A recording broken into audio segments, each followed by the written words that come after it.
Hello Ndigbo, how una day? Make una bring una share. It get important. Ogbonge thing I will make una hear from the people wey sabi am, from the people wey know economics. Yes, the person wey talk this thing na people wey, those times wey Nigerians don dey collapse during Jonathan time. Na these people use policy hold Nigeria. But this particular message now for Ndigbo, this is very important.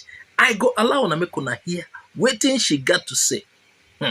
Ndigbo, unu nwere mmado, make una listen to this one before I come back to do some analysis. Ngwano. Can we all work together to build up and build out both Aba and Nnewi as industrial hubs?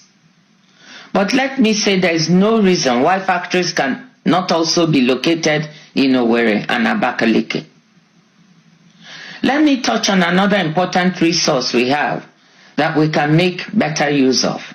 That is the large Igbo diaspora.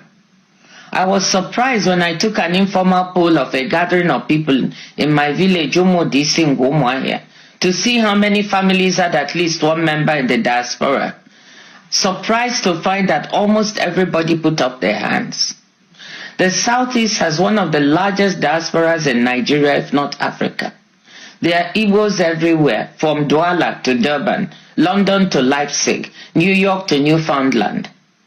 Igbos are highly educated professionals, university professors, doctors, lawyers, engineers, accountants, and nurses, and also big sports stars in football and basketball in the USA in particular. All are willing to support the development of the region if they could find a stress-free way to contribute, and I mean stress-free. Drawing on these diaspora resources, there is no reason why the Southeast could not become a service hub for education or health in the country and the region. Let our professors help develop high-quality schools, and universities, building on education investments already happening in the region to attract people beyond the Southeast. And let our diaspora doctors build up specialist hospitals that can draw people from other parts of Nigeria, West and Central Africa and beyond. I happen to know that many of these diaspora doctors would like to help. My husband is one of them. It may sound far-fetched, but I'm convinced we can make the Southeast a services hub for education and health services. We can also draw on the diaspora for financing. I don't know how many of you recall that when I was finance minister, Nigeria floated a diaspora bond of $300 million, a first for the country. Drawing on the resources of our diaspora, though we also opened up the bond to other investors, we were able to attract hundreds of millions of dollars. Now, the World Bank has recorded almost $21 billion in remittance flows to Nigeria in 2022, about the largest remittance flows in Africa. A significant portion of this must come from Southeasterners abroad. Most of this comes in to support consumption and some forms of investment at home. I'm sure the Southeast governors coming together can do some financial engineering and find a way to float a Southeast diaspora bond or fund to capture some of these flows and channel them towards financing some of these development priorities. I know that support from the federal government Ministry of Finance will be needed. It seems to me that we can pitch this to the incoming team. They seem to be open to fresh ideas, so why don't we try to muster their support? You will notice that I have not dwelt on agriculture or natural resources. This is because that is where we always go first when we are talking about opportunities in the region, forgetting all the other possibilities that I've just spoken about. But I have not forgotten that we have big opportunities in agriculture, oil and gas, and some other minerals, some of which may now be in demand as the world seeks to decarbonize and get to net zero carbon emissions in 2050. But again, to fully make use of this, value-added investments in these areas will need hassle-free bureaucracy and appropriate investment environments. Before I conclude, let me say that many of these opportunities that I mentioned will not prove as attractive if the macroeconomic environment in the country is unstable. Low growth, high inflation, the depreciating naira, and exchange rate volatility make for daunting challenges. The federal government will have to get a handle on overall macroeconomic management for the country to attract both domestic and foreign investment and for the country to grow. They insist they are working on this, and I hope we can see stability soon. In the meantime, Southeast governors must work on the elements they can control, many of them listed above. Excellencies, ladies and gentlemen, let me conclude by saying that I'm optimistic. Yes, I'm optimistic for the Southeast. Your coming together at this time is a great sign. Our youth and women are vibrant. They are ready to work. They are just waiting for a truly committed leadership.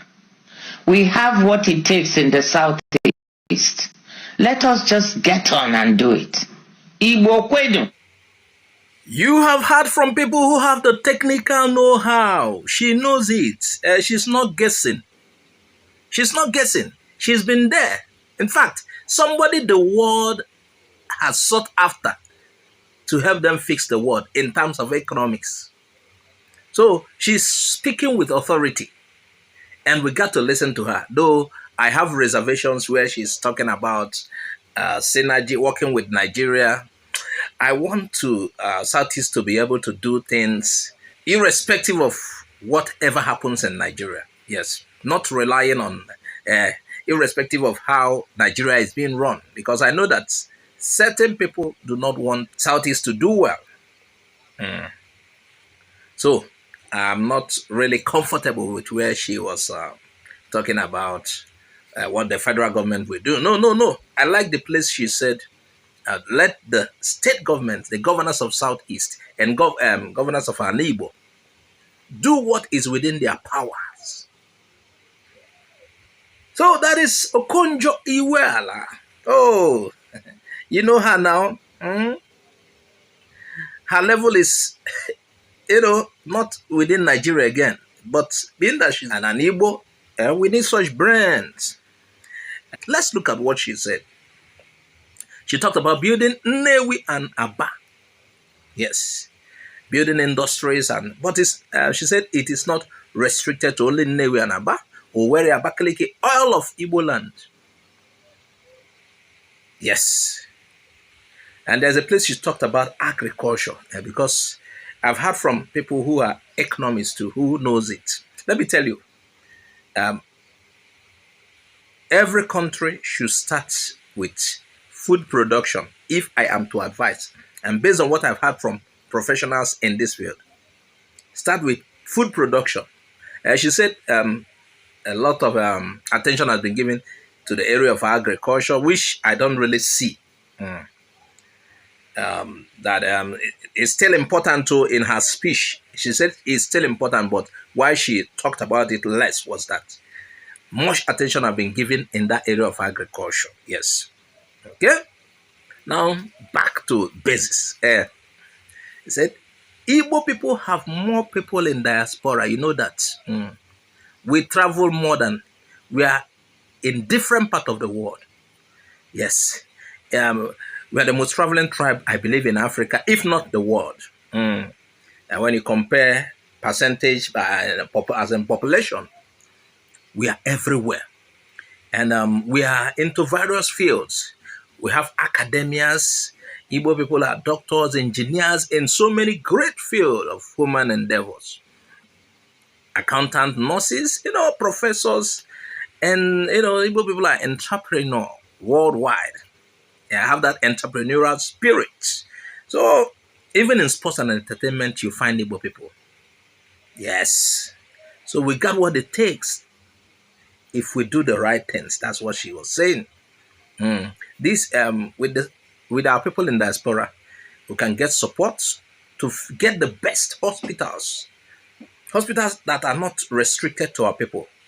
that people will come in from, people go to India and Europe for certain medical attention, for surgeries and the rest of them. People can also be coming to Igbo land for that. We have what it takes to get that done and getting the best of universities. I've had our people do say, oh, my children is in Ghanaian university in South Africa. Why? Because of what we have here. Constant strikes and the rest of them, and the quality too. So we need to have universities that are world class. World class, that even white people will, oh, I need to go to this university.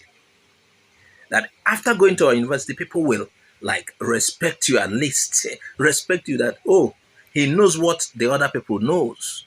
He's coming from a bright school. Beyond the Uni Ibadan or Nnamdi Azikiwe University, beyond that, something that is world class. That's what she's talking about. But she said something. Our people's contribution should be stress-free. How can it be stress-free? How can it be stress-free? How can diaspora people, our people in diaspora, remit money in a stress-free way? And also considering our money that is valueless. Now, when she's talking about stress-free way, I was thinking about exchange rate and the rest of them. How do they move this money to Southeast without hassles, without difficulties? While she was Minister of Finance or one of these in Nigeria, she said Nigeria floated the diaspora money and they could raise hundreds of millions of dollars. So that could also be done for the Southeast region.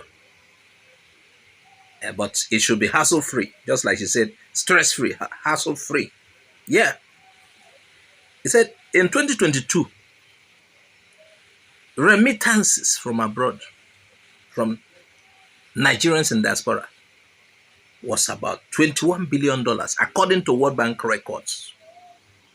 Remittances. And bulk of these were coming from Igbo people. And some of these Igbo people are found in South too. Yes. Majority of these funds are coming from them. So there is a way. There's a program we shared here.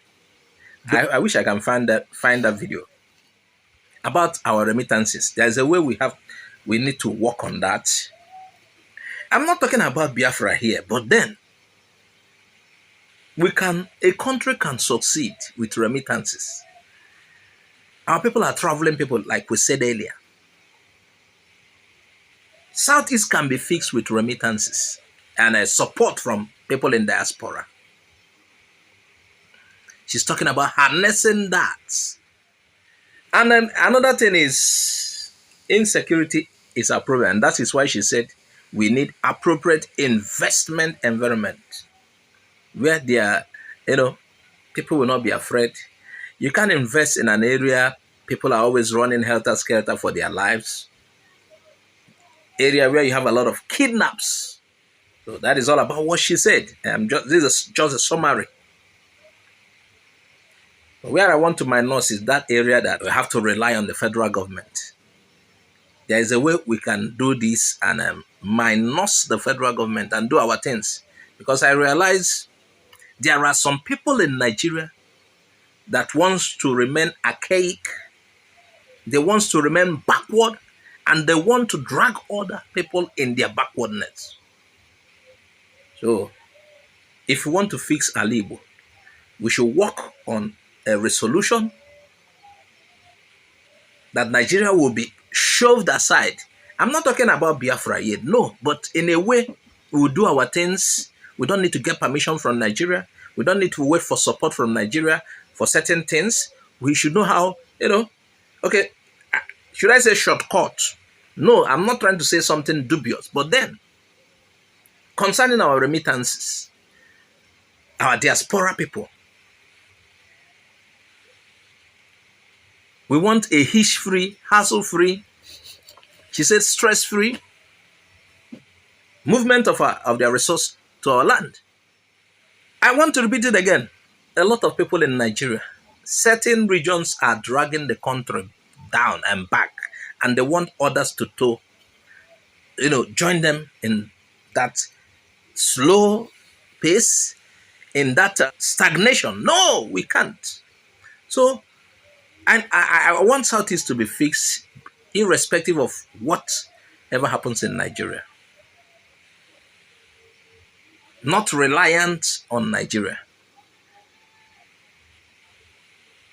We have oil, we have gas, but we are just talking about diaspora support for now. But other things will be harnessed.